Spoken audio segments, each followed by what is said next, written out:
Sir, देखा जाता है कि रात के समय यहाँ इमरजेंसी के अंदर सुविधाओं का बड़ा अभाव है, क्योंकि जहाँ पहले अल्ट्रासाउंड, एक तो आम जनता के लिए अल्ट्रासाउंड की मशीन भी नहीं है, और ज़्यादातर रेफर केस पूरे हरियाणा प्रदेश में यहीं से ही किए जाते हैं।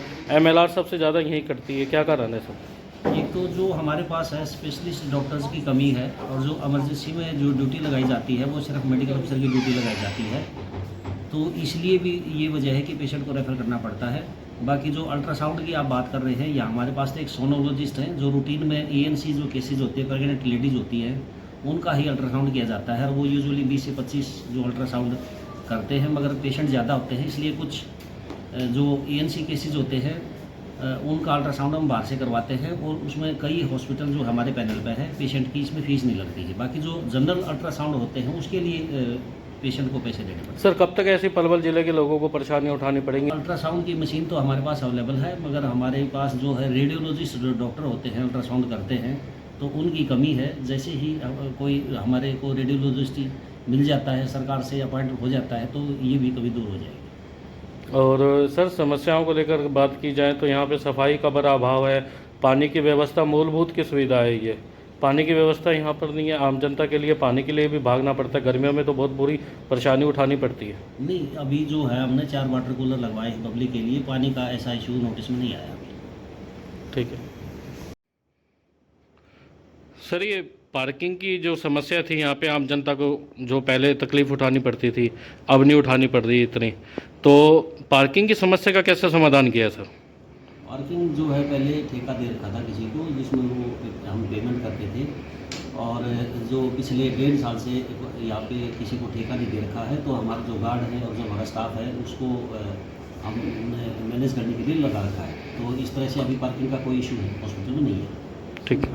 जगह पे नहीं थी, तो उसके लिए भी सर ने आदेश दिए हैं कि भाई जो यहाँ के स्वीपर हैं, मैट्रन हैं, सुपरवाइज़र हैं, वो ठीक से काम करें।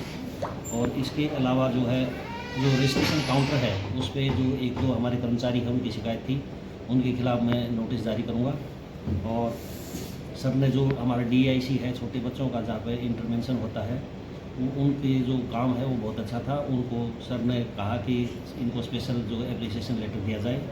इसके अलावा जो उन्होंने मेडिसिन भी चेक की हैं, कोई भी जो मेडिसिन है कोई भी एक्सपायर नहीं थी, और उन्होंने खुद 5-6 पेशेंट्स की OPD की पर्ची देखी है, चेक किया है, तो जो भी डॉक्टरों ने लिखा हुआ था सब सॉल्ट के नाम से लिखा हुआ था, किसी मेडिसिन को ट्रीट नेम नहीं लिखा हुआ था। और इसके अलावा DC सर ने जो है सभी अधिकारियों को, कर्मचारियों को भविष्य में ठीक से मरीजों को अटेंड करने में, DC सर के सामने 1-2 पेशेंट ने खुद पेशेंट ने शिकायत की थी कि कुछ जो कर्मचारी हैं वो 5 रुपये लेते हैं, जबकि इनकी OPD में एंट्री 0 थी। तो मैंने भी खुद DC सर के साथ जाके जो हमारे कर्मचारी हैं उनसे पूछताछ किया, तो उन्होंने एडमिट किया, हाँ 5 रुपये मैंने लिए किसी कर्मचारी ने, और उनको पैसे वापस किए गए। तो हम ऐसे है कि मैं भी पिछले 3 महीने से साफ़ सफाई के ऊपर ज़्यादा ही फोकस कर रहा हूँ, और इसके लिए मैंने जो है डॉक्टरों के जो नोडल अधिकारी भी बनाए हैं, और पहले से जो हमारी सफाई व्यवस्था है हॉस्पिटल की, वैसे इम्प्रूवमेंट बहुत ज़्यादा हुआ है। ब्लड बैंक का सर लाइसेंस रिन्यू होता है, पिछले साल भी नहीं हुआ, इस साल भी नहीं हुआ, क्या कारण हुआ सर? जो ब्लड बैंक का इशू है, ब्लड बैंक जो है हम नीचे ग्राउंड फ्लोर पे शिफ्ट करेंगे, और जो वहाँ के जो ड्रग इंस्पेक्टर आए थे उन्होंने अभी आदेश दिए हैं कि आप कंटिन्यू करें, क्योंकि ब्लड बैंक का जो काम है, ब्लड कंपोनेंट सेपरेटर जो मशीन है वो उसके लिए ऊपर स्पेस अवेलेबल नहीं है, तो उसकी तैयारियाँ चल रही हैं, और हम हफ्ते भर में इसका जो है नए ब्लड बैंक का संचालन भी करेंगे। 3 से 4 महीने हो गए लगातार, फ्रिज भी ख़राब है, ब्लड बैंक के सर्विस भी प्रॉपर नहीं हो पा रही, बर्फ़ मंगवा के उनको ब्लड को ठंडा किया जा रहा है। नहीं, मशीनें जो जितना हमारे रिक्वायरमेंट है वो मशीनें काम कर रही हैं, बाकी जो मशीनें ख़राब हैं उनको दुरुस्त करने के आदेश दिए गए। फायर NOC की बात की जाए तो फायर के लिए यहाँ पे सेफ्टी पर्पज में क्या रखा है? फायर NOC के लिए जो है BNR द्वारा काम किया जाना है, और उनको हमने रिक्वेस्ट कर रखा है। सर, फायर की सेफ्टी की बात की जाए, बच्चों को लेकर अभी एक इतनी बड़ी दुर्घटना देश में हुई है, तो यहाँ पे क्या प्रबंध है बच्चों की सेफ्टी के लिए?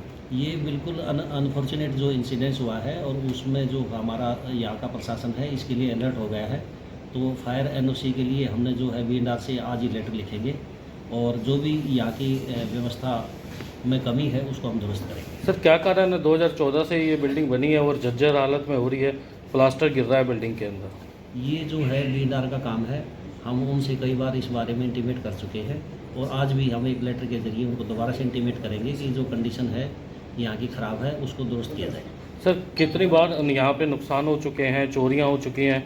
कई बार एफआईआर हुई है, हॉस्पिटल के एसी की पाइप वगैरह भी चोरी हो जाती हैं और चोरी की घटनाएं भी बढ़ रही हैं यहाँ सिविल हॉस्पिटल के अंदर, तो क्या कराना है सर? नहीं, ये बात बिल्कुल ठीक है क्योंकि ये जो हॉस्पिटल है ये 200 बेड का अपग्रेड हो गया है और इसमें जो मैन पावर है वो 100 बेड के हिसाब से भी नहीं है।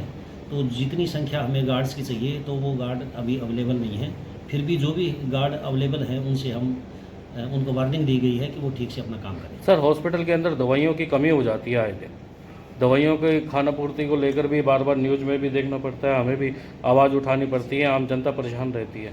ये जो हॉस्पिटल में मेडिसिन का इशू है, जितनी भी हमारी हरियाणा गवर्नमेंट की सप्लाई है, वेयर हाउस हमारा जैसे वो गुरुग्राम में है, वहाँ से हमारी सप्लाई आती है। जैसे 241 दवाइयाँ वहाँ पे अवेलेबल हैं, तो जो भी मेडिसिन है 239 दवाइयाँ हमारे पास भी अवेलेबल है।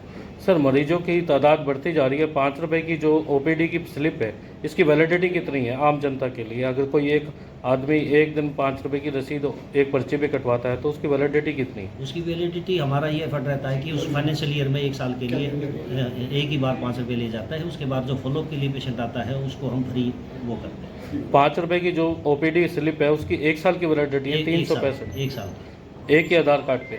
बिल्कुल ठीक है, और ये बार बार जो स्लिप कटती हैं और इसके अनजाने में जो पैसे फालतू दिए जाते हैं उसके लेकर आप क्या कहेंगे? यहाँ पे बहुत ज़्यादा हिसाब किताब होता है, आम जनता को पता नहीं है इसके बारे में। नहीं, जैसे आज डीसी सर ने विजिट किया था तो किसी ने 5 रुपये किसी मरीज से ले लिए थे, मगर उसको लेने नहीं चाहिए थे, तो वो मेरे संज्ञान में आ गया है। उनको हम नोटिस जारी करेंगे और इस तरह की अगर कोई भी शिकायत आती है तो मैं तुरंत कार्रवाई करूँगा। ठीक है, धन्यवाद। जो है जेई हैं, इनको मौके पे बुलाया था और उनको आदेश दिए हैं कि जो भी काम पेंडिंग है हॉस्पिटल का होना है तो वो काम पूरा करवाएं 15 दिन के अंदर। और जो सीवर हमारे कुछ ओवरफ्लो हैं, कुछ सीवर हमारे कनेक्टेड नहीं हैं, उसके लिए भी इन्होंने सर ने